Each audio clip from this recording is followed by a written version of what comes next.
Namasté Amédée. Namasté Brenda. On se retrouve pour un nouvel épisode de cette série sur les pièges de l'ego. Oui. Un des pièges, je crois, le plus répandu, celui dans lequel on tombe de nombreuses fois, c'est de croire que le problème c'est l'autre, de croire que le problème c'est les autres. Qu'est-ce que tu peux dire à ce sujet?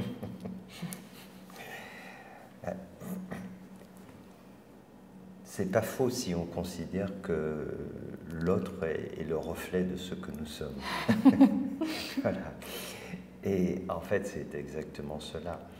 C'est effectivement une astuce du mental, de notre ego, pour toujours esquiver, enfin s'esquiver soi-même en réalité. C'est de ça qu'il s'agit. Donc, c'est toujours l'autre. L'autre est toujours le problème. C'est le problème pour toutes sortes de choses d'ailleurs. Et on passe beaucoup de notre temps à parler des autres, les gens ceci, les gens cela, etc. Et on oublie qu'on fait partie de cela. Les gens, c'est nous. Oui, on passe aussi du temps en thérapie pour se guérir de ce que les autres nous ont fait. Et un jour, quelqu'un disait à juste titre, vous vous plaignez d'être en thérapie à cause des autres, mais est-ce que vous vous êtes posé la question de savoir combien de personnes sont en thérapie à cause de vous? Bien sûr, bien sûr. Et c'est là que le chemin commence vraiment, quand on cesse de croire que le problème c'est l'autre. En réalité, si c'est l'autre le problème, on n'a pas la solution. Et comme le problème c'est nous, ça c'est la mauvaise nouvelle, mais la bonne nouvelle c'est que c'est nous aussi la solution. Et donc il vaut mieux vraiment s'occuper du vrai problème, c'est-à-dire pourquoi on est ce problème, et on va trouver vraiment la solution. Voilà, donc c'est vraiment important parce qu'à chaque fois que l'on fonctionne ainsi, quand on parle des autres, alors on ne se remet pas en cause, et si on ne se remet pas en cause, il n'y a pas de progression. Donc c'est vraiment important de perdre ce très mauvais réflexe de toujours considérer que c'est l'autre.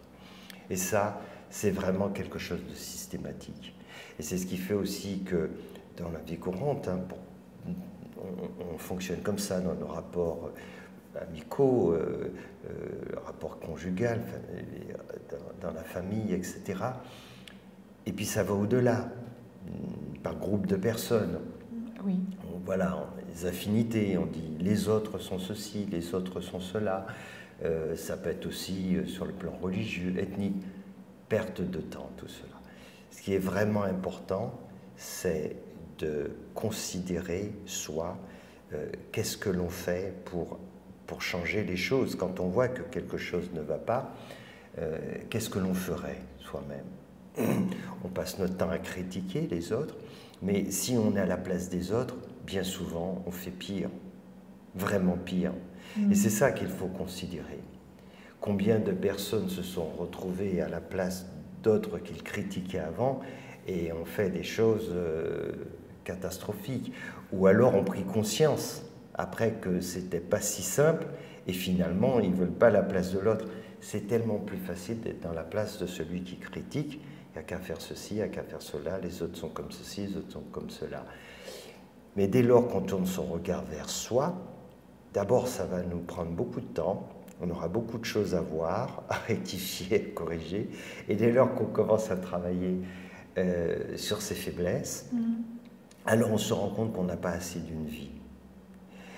On n'en a pas assez de 10, on n'en a pas assez de 100, et c'est pour ça qu'on revient s'incarner autant pour travailler sur soi. Alors imagine que si on perd 99% de notre temps à dire les autres ceci, cela, il nous reste très peu de temps pour faire l'essentiel, c'est-à-dire le travail sur nous.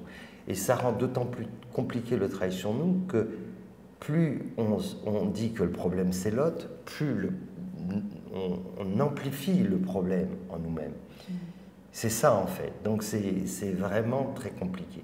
Alors la première chose, c'est vraiment d'arrêter cela, d'une façon générale, l'arrêter, et puis s'intéresser chaque fois à soi-même. Et dans plein de situations, c'est très concret. Moi, j'ai donné cet exemple-ci dans le cadre de l'ONG que l'on a créée. Et à l'époque, on m'avait posé la question, quel avait été le déclencheur? Ben, le déclencheur était que depuis très longtemps, quand cette misère m'insupporte, et de voir des gens dans la souffrance, je ne peux pas rester indifférent. Mais pour autant, de façon très ponctuelle, je faisais des choses, mais qui n'étaient pas à la hauteur de ce que j'aurais souhaité. Et à une époque, j'avais aussi ce réflexe de dire pourquoi on ne fait pas. Alors, on ne fait pas plus de choses, pourquoi le gouvernement, pourquoi telle ou telle structure ne fait pas plus, etc.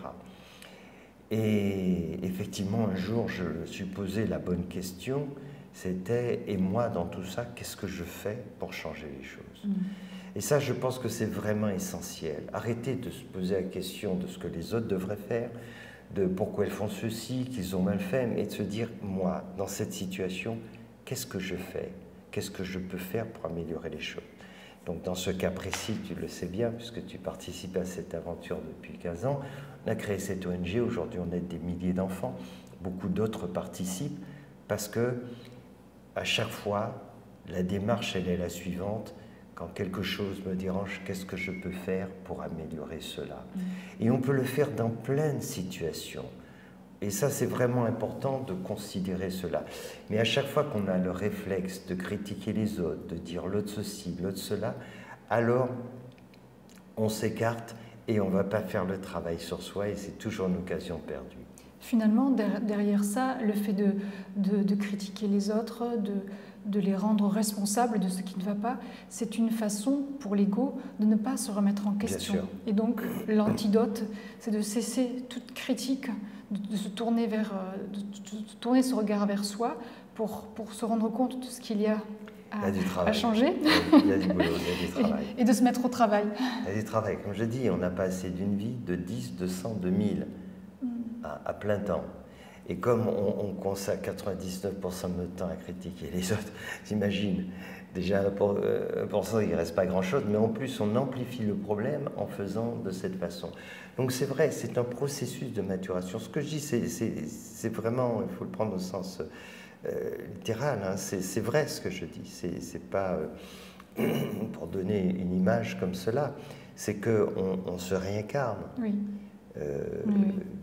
Un nombre considérable de fois, et tout cela, c'est dans un but de spiritualisation. Donc, cette maturité, elle s'acquiert au fil du temps. Et cette élévation de notre conscience, eh ben, elle consiste à cela, à prendre conscience progressivement de ce que nous devons faire, comment s'améliorer, comment laisser ces qualités du cœur mieux s'exprimer. C'est tout cela que l'on a à faire. Donc c'est vraiment important de considérer comment on peut progresser et ne pas s'intéresser aux autres et ne pas perdre son temps à être dans la critique qui est stérile et qui ne nous grandit pas en conscience. Et qui ne nous rend pas heureux. On est beaucoup plus apaisé quand on cesse de s'en prendre aux autres. En plus, et puis on ne devient pas meilleur en disant que l'autre il est mauvais. C'est pas comme ça que ça marche. Ça ne marche pas ici. Merci, Amédée. Avec plaisir.